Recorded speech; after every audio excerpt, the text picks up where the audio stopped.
Conselho de Segurança. Sejam bem-vindos ao Conselho de Segurança, o podcast da política internacional da Sábado. Eu sou o Nuno Tiago Pinto, diretor da Sábado, e estou, como habitualmente, com o professor de Relações Internacionais Vasco Rato e o jornalista João Carlos Barradas. Esta semana vamos olhar um pouco para o futuro e tentar antecipar quais serão os principais temas que vão marcar a atualidade internacional nos próximos meses. Um deles é, certamente, as eleições americanas de novembro, agora com, presumivelmente, Donald Trump de um lado e Kamala Harris do outro.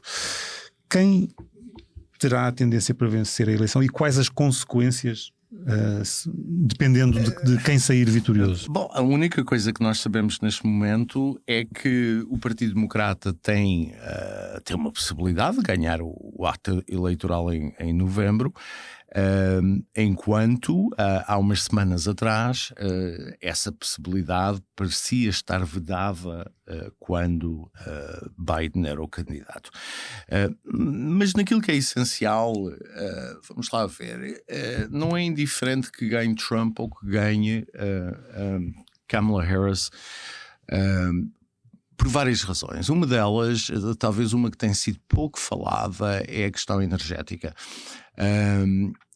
Os Estados Unidos podem ser os maiores produtores, podem ser autossuficientes, mas nos últimos 4 anos esta administração tem imposto muitas limitações, não só ao drilling, à produção, como também ao transporte, com os pipelines várias que foram inviabilizadas no Alasca, etc. Portanto, se Trump ganhar, o que se pode antecipar é um retomar da exploração, da produção e do transporte, que fará com que os custos energéticos para os Estados Unidos, para a indústria americana, possam reduzir. E isso é importante no contexto global da competição com a China, etc.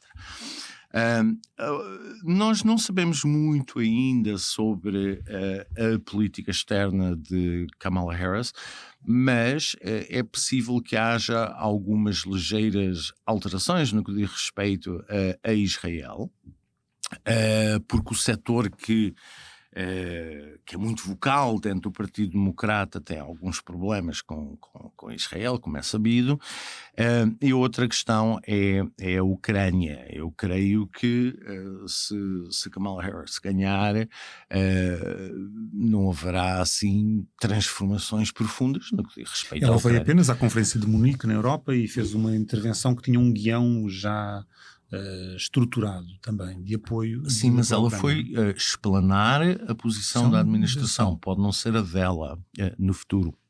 Mas em princípio não andará muito longe. Mas isso nós só saberemos depois de novembro. Agora, vamos lá ver, nós já sabemos outras coisas, é que se Trump ganhar, é mais provável que haja, não diria um rapprochement, mas que haja um descongelar de tensões com a Rússia, e saberemos que, independentemente de quem ganhar, a relação com a China vai continuar a ser pautada por este conflito global que envolve não apenas a dimensão militar, mas também económica e tecnológica. Nada disto é bom para a Europa, portanto, independentemente de quem ganhar, e é provável que se for Trump a ganhar as coisas complicam-se mais para a Europa, mas de qualquer forma, independentemente de quem ganhar, o problema da Europa não é a América, o problema da Europa é a Europa e, portanto, muito rapidamente a União Europeia terá e acho que a van der Leyen deu alguns sinais no discurso que fez há umas semanas, quando tomou posse, mas a Europa tem de definir exatamente qual é o seu posicionamento estratégico nesta nova realidade que está a emergir, porque se Trump não ganhar, daqui a 4 anos um outro Trump pode ganhar e, portanto, a Europa não pode continuar a adiar decisões cruciais, a esperar por melhores tempos, tempos esses que provavelmente já não virão. O que é interessante, porque há poucas semanas, estava nas vésperas da Cimeira da NATO em Washington, estávamos com os países europeus a prepararem-se para a possibilidade de Trump ganhar as eleições e, no fundo, de blindar a NATO a uma futura administração Trump e à reversão de decisões. Essa conversa, entretanto... É um erro, porque devem continuar a persistir nessa via e, sobretudo, porque, no caso de virmos a ter uma administração republicana, as consequências globais vão ser gravíssimas. E há a questão climática. A questão climática que, se Trump ganhar, o resultado será péssimo para toda a gente. Mas não sabemos também, porque não há metas claras apontadas por aquilo que será por parte de uma administração democrática. Portanto, o que nós vamos ter é um aumento da imprevisibilidade. E a imprevisibilidade, quando estão em curso duas guerras, quando há riscos acentuadíssimos de conflito na Península Coreana, de derrapagem no mar do sul da China, é algo que torna difícil fazer previsões. Ou seja, nós não sabemos bem como se vão comportar os diversos agentes e podem cometer erros. E, sobretudo, erros no julgamento das intenções dos outros. Exemplo, um dos fatores que consensualmente se considera que facilitou, se não mesmo possibilitou, o eclodir da guerra na Península da Coreia, no início da década de 50, foi uma declaração que foi feita na altura pelo responsável da diplomacia dos Estados Unidos, afirmando que havia um arco de segurança, um arco de interesses inalienável por parte dos Estados Unidos na área do Pacífico e omitiu a Península da Coreia. Isso levou a que, por erro de cálculo do outro lado, do lado de Stalin e do lado de Mao Zedong, que dessem luz verde ou então líder da Coreia do Norte, Kim Il-sung, para avançar com uma tentativa com a invasão da Coreia do Sul. Isso é um exemplo de um erro de percepção.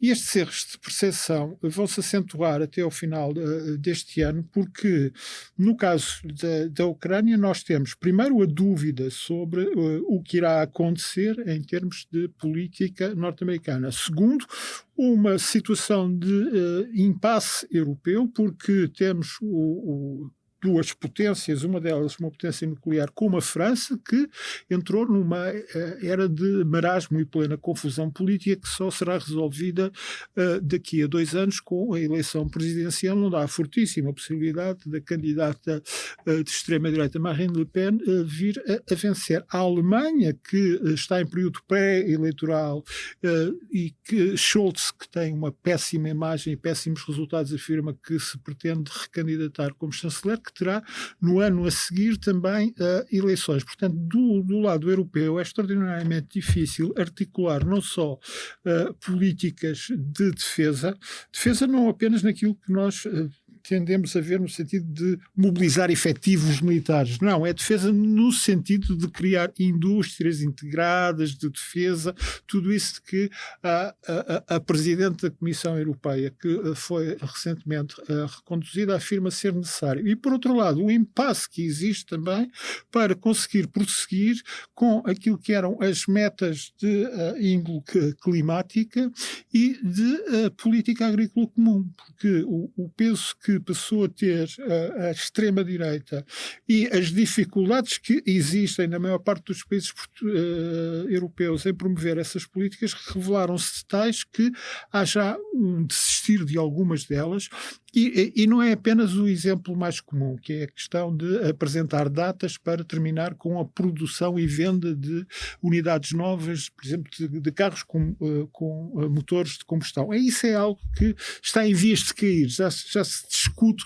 se vai apontar uma data 30 ou 35 como a data ideal. Portanto, o que nós vamos ter nestes próximos tempos é precisamente tudo isso e um acentuar de impasses que têm, e de nós górdios que têm de ser cortados de alguma maneira. A situação em Israel, na Palestina, é uma situação que é insustentável por uma razão, não uma razão humanitária, porque os palestinianos de Gaza podem ir morrendo uns atrás dos outros, que isso não tem efeito de choque, pelos vistos, nem sequer nas próprias opiniões públicas árabes. Mas o facto de não ser sustentável que o governo de Benjamin Netanyahu continue com esta política de não apresentar uma alternativa política sobre aquilo que irá surgir em Gaza e em relação a um eventual Estado palestiniano, e não se conseguir perceber, até por causa das mudanças demográficas em Israel, que outro tipo de governo poderá substituir este governo de Netanyahu, onde a extrema-direita e o radicalismo religioso têm tanto peso. E o risco de alargamento do conflito, de alastrar do conflito, sobretudo para o Líbano, é extremamente acentuado, porque também não é possível manter a atual situação em que o sul do Líbano é inabitável. Isso já é há bastante tempo e é possível que continue assim durante tempo sem fim, mas manter o norte de Israel com evacuação de mais de 80 mil pessoas também não é sustentável durante muito mais tempo. Ora, se o conflito se alastrar, ninguém entende bem qual será a atitude do Irão, se vai manter aquela ideia de não agressão mútua com armas. É um autêntico efeito dominó, mas é um já vamos continuar. E não previsível. É a coisa que se vai viver até ao final do ano. Antes de avançarmos nesse dominó, queria perguntar aqui ao Vasco sobre Israel. É de alguma forma previsível que esta situação insustentável se chegue aqui a algum tipo de acordo? Houve uma notícia interessante há coisa de duas, 3 semanas, que não teve muito eco, portanto, na altura não teve muito eco porque vivia-se aquela mudança nos Estados Unidos de Biden para Kamala Harris.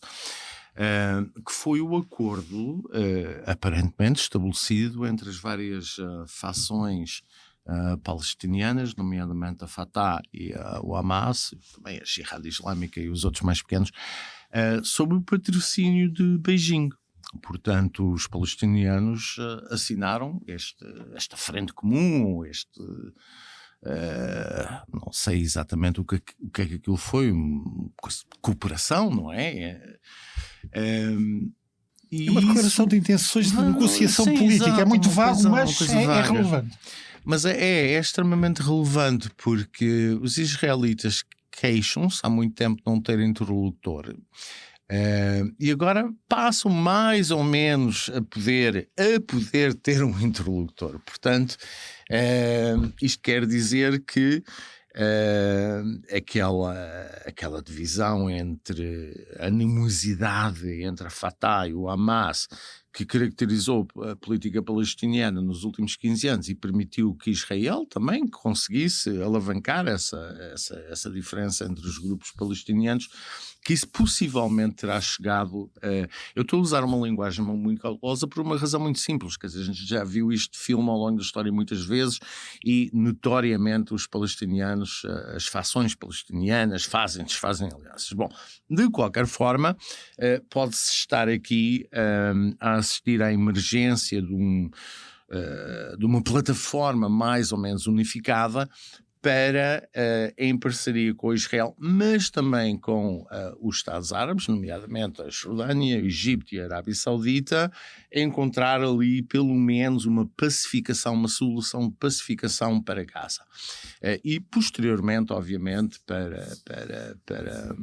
para a faixa ocidental. Agora, é preciso também dizer que mais tarde ou mais cedo Netanyahu tem de chegar a uma conclusão sobre aquilo que quer fazer. Quando foi aos Estados Unidos perante o Congresso, ele deixou uma coisa clara, que Israel não irá simplesmente retirar-se. Portanto, Israel quer ter uma palavra a dizer. Eu diria o seguinte, que começamos a ver os contornos desse possível acordo, o congelamento da situação, até porque, vamos lá ver, Israel também não tem todo o tempo no mundo. Ninguém compreenderia que esta guerra continuasse um ano. Portanto, até outubro 7, se em outubro, início de outubro, continuar a haver esta guerra, quer dizer, um ano para destruir o Hamas, quer dizer, é uma coisa um bocado, não é? E o outro problema é que já ninguém fala dos reféns. Quer dizer, eu presumo que dos 100 reféns, sensivelmente que provavelmente metade já morreram, não é? Portanto, mas ninguém fala nisto. Mas é curioso que o Joe Biden... Falam muito, sobretudo em Israel. Em Israel, mas eu estou a dizer fora de Israel. O Biden, quando fez o discurso a partir da Casa Branca a explicar porque é que abandona a candidatura, ele referiu-se aos americanos detidos de forma ilegal. Quer dizer, são reféns, não é? São reféns, não são detidos, não é? Pessoas que foram presas pela polícia e agora estão... Mas isso existe no caso da Rússia, não é? No caso da Rússia, mas no caso, quer dizer, há americanos que são reféns do Hamas. Mas, quer dizer, estamos em agosto, portanto já se passaram imensos meses e os objetivos mais importantes de Israel, que era a recuperação dos refugiados, isso um fracasso, acho eu. E depois o outro objetivo, que era destruir o Hamas, quer dizer, destruiu-se Gaza e se calhar destruiu-se o Hamas pelo caminho, não sei. Mas no que diz respeito ao futuro, já começamos a ter algumas noções, mas está na altura de termos um bocadinho mais do que umas vagas noções, não é? De ter planos, um roteiro. Mas se calhar esta unificação das fações palestinianas possa ser o primeiro passo.